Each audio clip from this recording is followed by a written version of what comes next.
Aujourd'hui, on parle des finances publiques. Fermeture de services, suppression de postes, restructuration. Jusqu'où peut-on aller avant de casser le service public? Sans filtre, le terrain parle.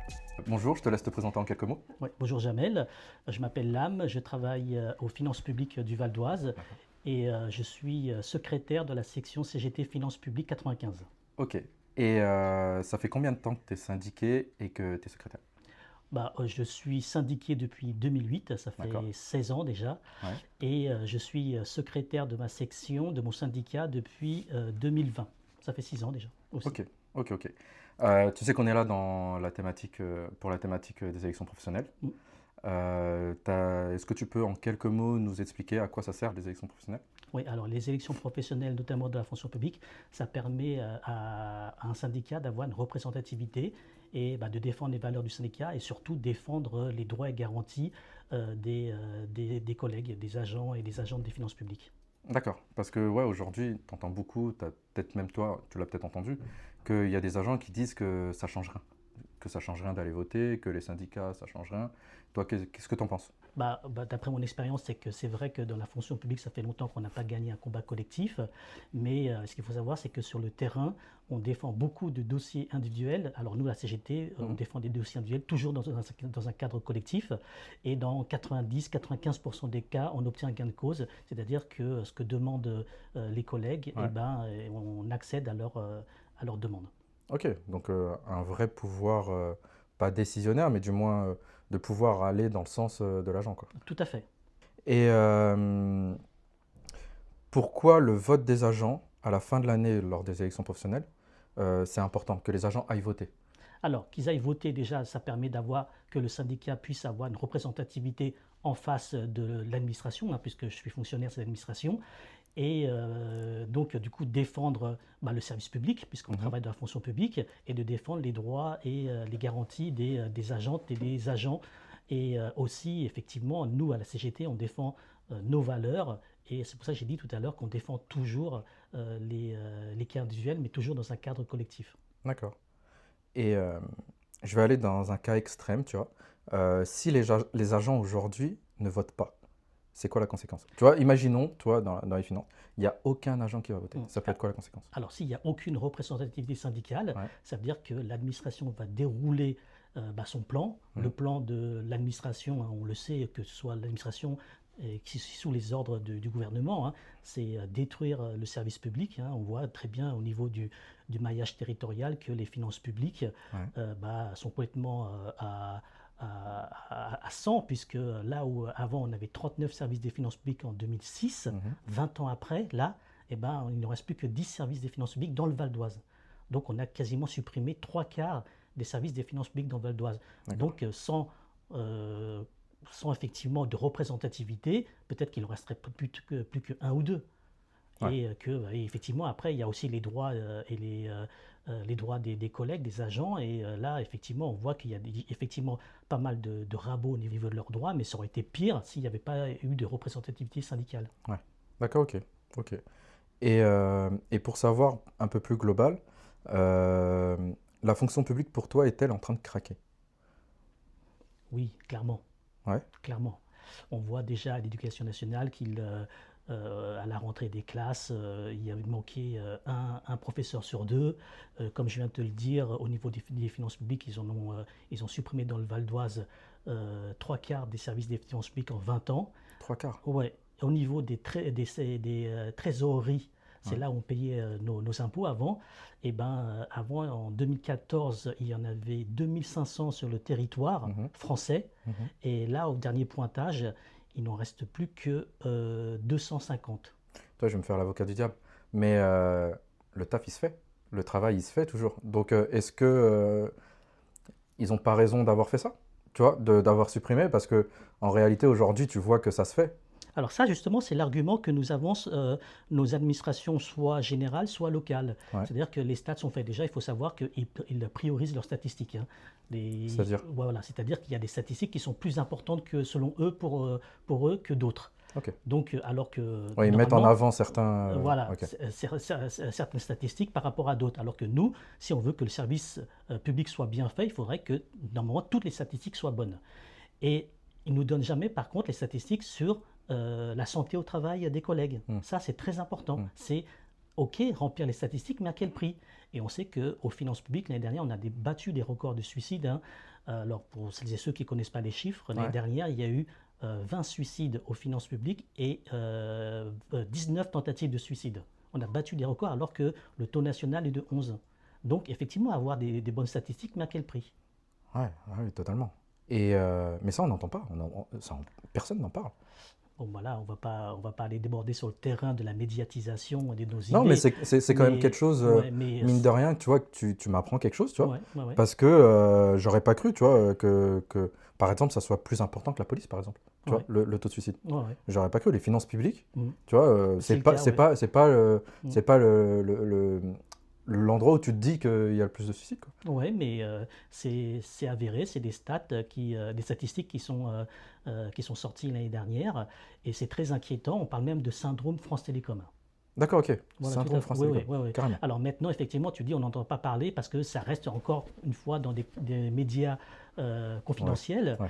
Là, on a appris effectivement qu'il y a eu un suicide qui a été reconnu d'après la Cour de cassation, que c'était imputable à l'administration fiscale. D'accord. Un suicide de 2017. Ok. Voilà. Ah oui. Et c'est dû à des grands changements, j'imagine, parce Oui, tout à qu'avant, il fait. n'y avait pas ça. Non. Donc, Bon.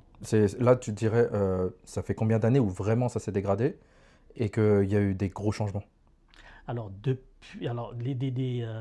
suppressions d'emplois, hein, il y en a eu effectivement depuis, on va dire, 2007. D'accord. Depuis vraiment le mandat de Nicolas Sarkozy. Nicolas Sarkozy, ouais. Et il y a une accélération avec ce qu'on appelle, nous, notre fusion des deux administrations. Avant, il y avait deux administrations. Il y avait la DGCP, la Direction Générale de la Comptabilité Publique. En gros, D'accord. c'est là où on payait. Et il y avait les impôts, le service des impôts, c'était là où on déposait notre déclaration, si tu veux. D'accord. C'est là où on calculait les impôts. Et on a fusionné les deux administrations en 2010 et on a profité aussi pour supprimer énormément d'emplois. Pour te dire, depuis la fusion, depuis 2010, Ouais. on a supprimé 34 000 emplois aux finances publiques en 16 ans. 34 000 emplois. 34 000 emplois. Donc là, on était encore 120 000 lors de la fusion en 2010. Et bien maintenant, on est quasiment plus que 80 000, quoi. Un peu Et plus de 80 000. le fait que ces emplois soient supprimés, j'imagine, c'est privatisé? C'est quoi? C'est que... Oui, c'est ce qu'on appelle, nous, l'externalisation des missions. Effectivement, quand il y a des missions qui sont données aux services privés, Ouais. oui, effectivement, c'est la privatisation des missions. Il y a aussi ce qu'ils appellent des fléchages d'emplois, c'est-à-dire qu'avec la dématérialisation, quand tu déclares sur Internet, ça nécessite moins de saisir les déclarations sur un ordinateur, de faire de manière manuelle, sauf qu'il y a plein d'anomalies. Les applications informatiques ne suivent pas. C'est ça aussi qui participe à la dégradation des conditions de vie au travail des collègues. Et tu as vu, il y a l'IA aujourd'hui aussi. Mhm. Est-ce que l'IA risque d'avoir un impact sur ton métier, sur le métier des finances publiques? Tu vois, Oui, tout à fait.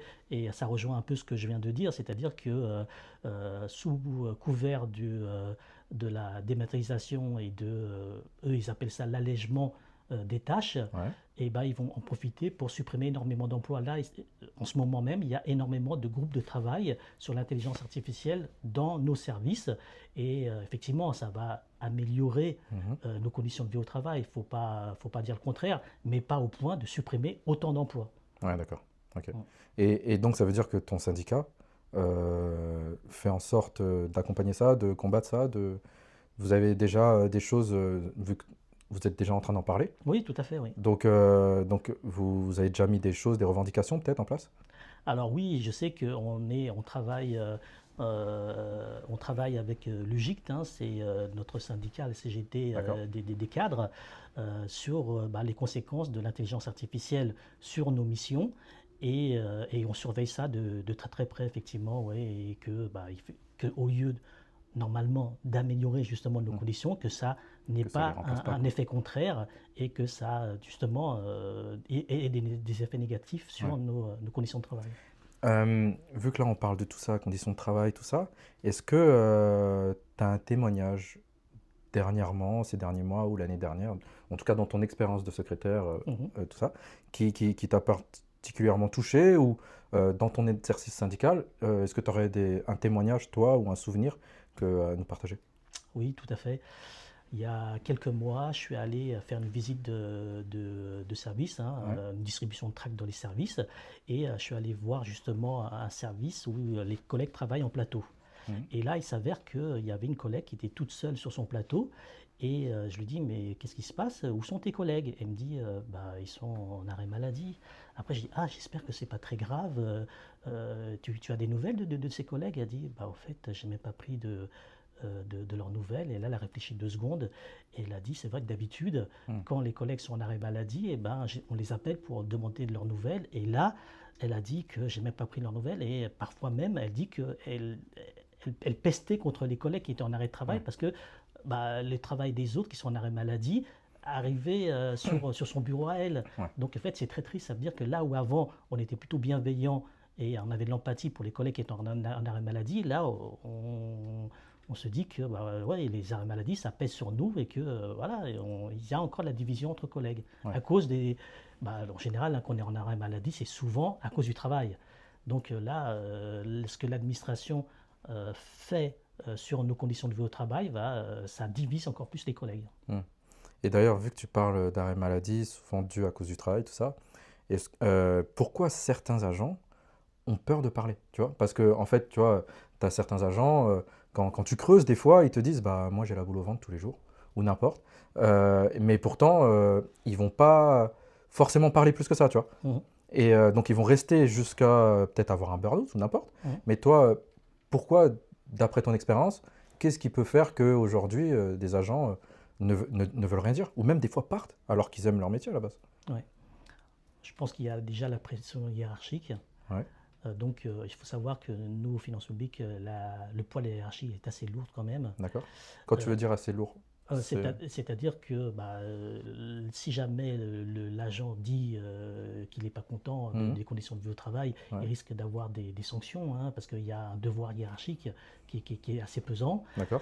Bah, il y a aussi ce mécanisme de solidarité, que je pense que c'est dans l'organisation du travail, hein. On voit très bien que la solidarité se perd. C'est ce que nous, à la CGT, on essaie de reconstruire aussi. Ouais, Donc effectivement, s'il y a moins de solidarité entre collègues, s'il n'y a pas d'effort collectif, il n'y a pas de rapport de force qui se crée, et ben, les agents qui sont, bah, du coup, ils se sentent isolés, ils ont Mhm. moins de courage, moins de force pour aller bah, à l'encontre de ce qu'on leur Ouais, oblige de faire. On les oblige à faire. d'accord. Tu as parlé de la hiérarchie, là, par Mhm. exemple, le pouvoir hiérarchique. Est-ce que aujourd'hui le management est-il devenu un vrai problème dans certaines administrations? Aux finances publiques, tout à fait. Je ne vais pas parler au nom des autres Non, mais du administrations. moins, Ouais, ouais, ouais, ouais, pour aux la... finances publiques, tout à fait. On parle même, comme je t'ai dit tout à l'heure, d'effet, un syndrome France Télécom, hein. Il y a Ouais, un management toxique. Alors, il faut savoir, dans les suicides que je vous évoquais tout à l'heure, ouais, il y en a un justement qui n'a pas supporté ce management toxique. Et il a mis fin à ses jours sur son lieu de travail, effectivement. Ouais. d'accord. Ouais, ouais. Donc ouais, les risques psychosociaux, ils sont en train d'exploser aux finances publiques, quoi. Effectivement, oui, tout à fait. C'est vraiment un point rouge sur lequel nous, on est très très vigilants actuellement. Ouais. Ouais. Donc ouais, c'est ce que tu disais un peu tout à l'heure, en gros, pour résumer, c'est qu'on demande toujours plus, avec moins de moyens, C'est tout avec à fait moins de ça. personnes. C'est tout à fait ça. D'accord. Euh, pourquoi aujourd'hui des agents perdent le sens de leur métier, tu vois? Parce qu'aujourd'hui, il y en a qui viennent travailler, mais ils savent même plus pourquoi ils viennent. Tout à fait. Tu vois, il y en a, ils ont fait de longues études, tout ce que tu veux, Mhm. et parce qu'ils voulaient ça, ils y sont, et au bout de quelques années, bah, aujourd'hui, il n'y a plus de sens. Ouais. Alors on revient un peu à ce qu'on disait tout à l'heure, hein, avec la fusion de nos deux administrations. Ouais. On a raboté, on a supprimé pas mal de nos missions, hein, et le fait d'avoir des ordres et des contre-ordres à longueur de temps, Mhm. on perd justement l'intérêt du travail. Ouais. Déjà, faire tout le temps la même chose, hein, avec justement, on a dit tout à l'heure, la dématérialisation et l'informatisation, et ben faire tout le temps rabâcher, qu'on nous rabâche tout le temps la même chose et qu'on fasse tout le temps les mêmes gestes, ça, effectivement, on perd effectivement de notre intérêt au travail. Et ça participe effectivement, encore une fois, à la dégradation de nos conditions de vie au travail. Et c'est quelque chose que j'ai entendu. Est-ce qu'on ne serait pas en train de transformer la fonction publique?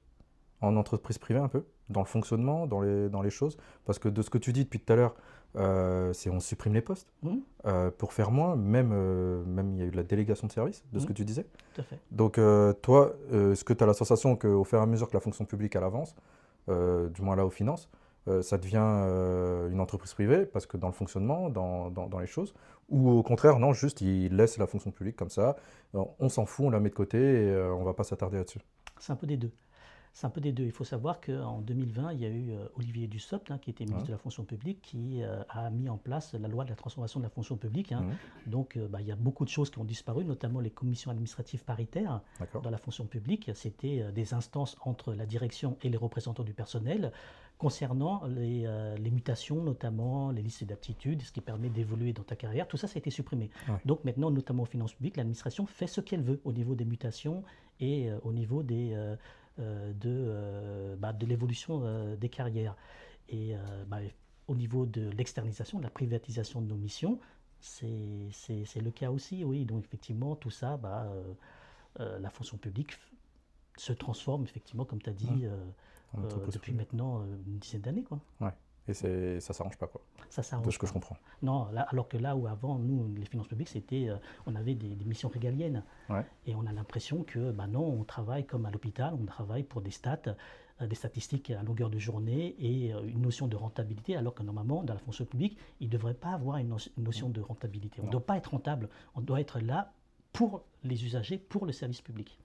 Ok, ok, ok. Et d'ailleurs, là, on va revenir un peu sur les syndicats, parce que des fois, quand tu parles avec des personnes, jeunes ou moins jeunes, t'entends que des fois, les syndicats, t'as certaines personnes qui vont te dire que c'est hyper utile, tu vois, et t'en as qui vont te dire c'est dépassé, ça ne l'est pas, tout ça. Pourquoi, d'après toi, certains agents ne croient plus aux syndicats? Tu vois. Est-ce que c'est pas par rapport à ce que tu disais peut-être tout à l'heure, je sais pas, parce qu'on n'a pas de victoire collective ou plutôt individuelle, je sais pas en tout cas, mais aujourd'hui c'est un son de cloche que tu entends, Mhm. qu'aujourd'hui les syndicats ils sont pas comment dire, on n'y croit plus quoi. Ils sont Ouais. là mais Mhm. Ça, je pense que c'est lié à l'organisation du travail. Le monde du travail a changé. Ouais. Et bien sûr, que ce soit au niveau du gouvernement ou même un peu plus bas au niveau des administrations, ils ont tout fait pour enlever les droits aux syndicats. Voilà. Je pense que on verra ce qui va se passer à l'avenir, mais le droit de grève, on voit qu'il est de plus en plus menacé. On voit que les libertés syndicales sont de plus en plus menacées. On voit que les représentants syndicaux sont tout le temps en train de partir en guerre contre les accusations qu'on leur porte. Il y en a même qui sont mis en examen. Ouais. Donc tout ça, ça participe à moins effectivement de représentativité syndicale. Maintenant, effectivement, on en parlait tout à l'heure, ça fait longtemps qu'on n'a pas gagné un combat collectif, notamment au niveau de la fonction publique. Ça fait partie de l'histoire des luttes aussi. C'est-à-dire que quand ça fait longtemps qu'on n'a pas gagné un combat collectif, ça atteint un peu le moral des Ouais, troupes. on n'y croit plus Mais trop. maintenant, on est là, on est militants syndicaux, on a le moral et on ne désespère pas. Et est-ce que d'après toi, tu vois, les syndicats, ils auraient, du moins la CGT, n'auraient pas loupé quelque chose, tu vois? Est-ce que la CGT a fait des erreurs, par exemple, tu vois, que ce soit avec les jeunes ou tout ça? Je fais exprès de te poser cette question parce que t'entends beaucoup que c'est extérieur, tu vois, mais en attendant, il y a beaucoup de personnes qui y croient plus. Mhm. Et est-ce que la CGT fait en sorte d'être proche des agents, que ça soit les jeunes, les moins jeunes, tout ça. Je sais pas comment t'expliquer ça, mais est-ce que c'est pas une des raisons pour qu'ils n'y croient plus, tu vois? Est-ce que la CGT n'a pas fait une erreur Je pense qu'on dans fait- la com ou Ouais, n'importe, ouais, tu vois, ouais, mais ouais. Je pense qu'on fait toutes et tous des erreurs. On a tous une marge de progression. Maintenant, les dernières statistiques au niveau de nos adhésions montrent qu'on fait quand même plus d'adhésions depuis maintenant 2 ans. Moi, je parle là, c'est au niveau de la Confédération. Maintenant, au niveau de mon syndicat, effectivement, au niveau des adhésions, on voit de plus en plus de jeunes et même des cadres de notre administration qui se syndiquent. Donc, moi, je suis plutôt optimiste. Optimiste, ouais. Ouais, quand même, ouais. Pourquoi les jeunes agents se syndiquent moins? Là, tu disais qu'ils se syndiquent plus, Ouais. mais dans les stats, mine de rien, c'est pas ceux qui sont le plus syndiqués, représentatifs. Ouais. Tu vois. Tu as parlé tout à l'heure de la de la communication. Ouais. C'est vrai que je pense qu'on a peut-être un petit effort à faire à ce niveau-là. On sait que, bon, effectivement, sans caricaturer, les jeunes, effectivement, ils sont beaucoup sur les réseaux sociaux. À nous d'investir justement ces moyens de communication. La Confédération fait sa part des choses, du travail. Maintenant, les différents syndicats qu'il y a, notamment aux finances publiques, nous, on est présents sur beaucoup de réseaux sociaux. Effectivement, il y a toujours des efforts à faire, ça c'est sûr. Et pour toucher les jeunes, comme tu dis, et voilà, et moi, comme je te dis, je suis optimiste, et voilà, on va investir les réseaux sociaux tout en gardant déjà ce qui existait, c'est-à-dire la distribution de papier, aller au contact des salariés et tout.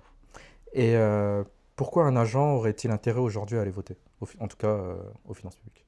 On en a parlé tout à l'heure déjà dans les premières questions, c'est qu'on soit représentatif, parce que nous, ce qu'on fait en tant que représentants du personnel et militants syndicaux, c'est le relais de ce qu'ils disent, de leur souffrance. Sans représentativité, et comme on a dit tout à l'heure, les agents, le monde du travail a changé, et les agentes et les agents sont de plus en plus isolés. Sans représentativité syndicale, il n'y aurait plus justement ce relais entre l'agent et le patron. Chez nous, l'administration, la direction. Ok, bah super. Là, on va faire un jeu, un vrai faux. On y va. Les syndicats décident des augmentations. Est-ce que c'est vrai ou est-ce que c'est faux? C'est faux, c'est dans le cadre des négociations. Alors maintenant, je ne parle pas du privé. Le privé, c'est dans le cadre des négociations annuelles obligatoires. Chez nous, ils ont essayé d'instaurer le même système au niveau. Alors nous, c'est un peu technique. On a deux traitements. On a un traitement indiciaire, c'est ce qu'on appelle le point d'indice, et le point d'indice est normalement doit être réévalué par le gouvernement. Et on sait que maintenant, ça fait depuis 2010 qu'il a été gelé. Donc on voit que les syndicats, à part aller dans la rue, on n'a pas vraiment d'autre mot à dire. Par contre, il y a le traitement indemnitaire, ça c'est les primes. Et là, effectivement, là, il faut qu'on négocie avec, entre guillemets, avec l'administration pour avoir une augmentation de cette indemnitaire. Est-ce que les fonctionnaires sont privilégiés? Parce que tu l'entends souvent, ça. Non, non, non.